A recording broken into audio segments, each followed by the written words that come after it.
recovering from her. She was still pretty tired and weak, but we've come a long way. She's doing good. I think most of you know who she is, but for those of you who don't, she's a feisty, sassy, full of life 10-year-old who has been fighting for her life for 2.5 years. She's been battling a pretty nasty form of leukemia called acute myeloid leukemia, one of the hardest forms of leukemia to treat, but we're happy to say she's in remission and doing good.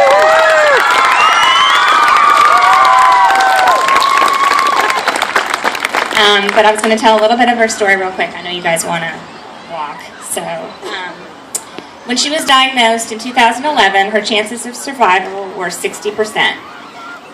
The news got worse. After running genetic tests on her disease, it was found that she had a chromosomal abnormality that reduced her chances for survival even further. Her only chance for a cure would be a bone marrow transplant.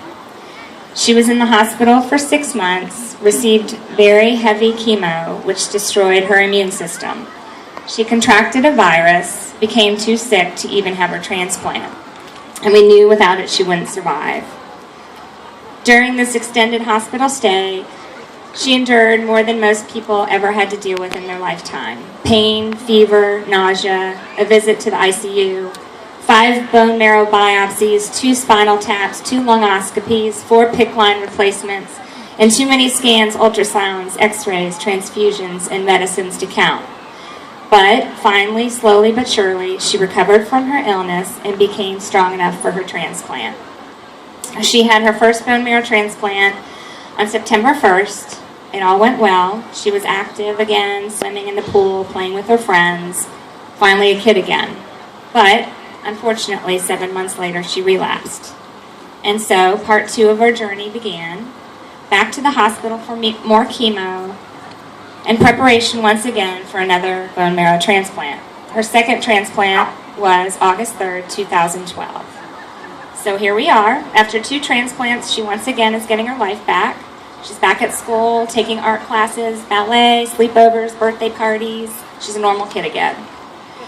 We are very thankful for the wonderful doctors, what they've done for our family. We're thankful for the researchers who've made such great strides to find these life-saving treatments. Many of these have gotten Maya to where she is today.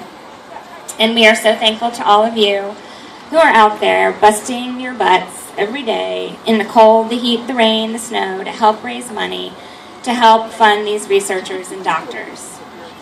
But there is still a lot to be done. 1 out of 10 children still die from acute lymphoblastic leukemia, and 4 out of 10 children still die from acute myeloid leukemia. 10,000 people die from what Maya had annually. This is unacceptable. We need to find a cure, and we need to find it fast.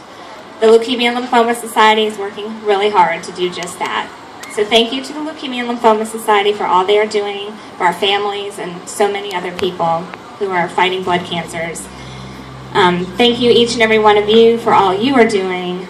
Someday you can take pride in the fact that you had a part in the cure, because truly that someday is today. And so now, Maya wants to say something a little bit.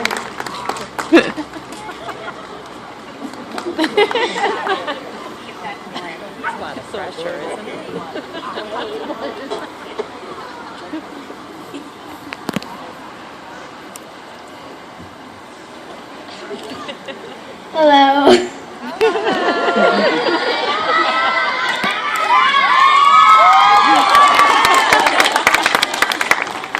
I'm Maya Collins. I am 10 years old, and I got diagnosed with cancer when I was 7. I was in the hospital for 6 months, and was in the hospital. Wait, no, I just said that. I'm so nervous.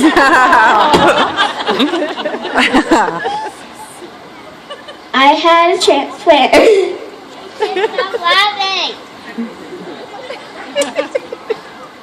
I had a transplant and went home in late September. And in June, we were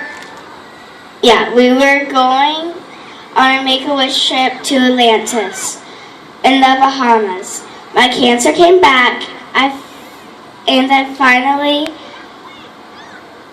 went on our Make-A-Wish trip.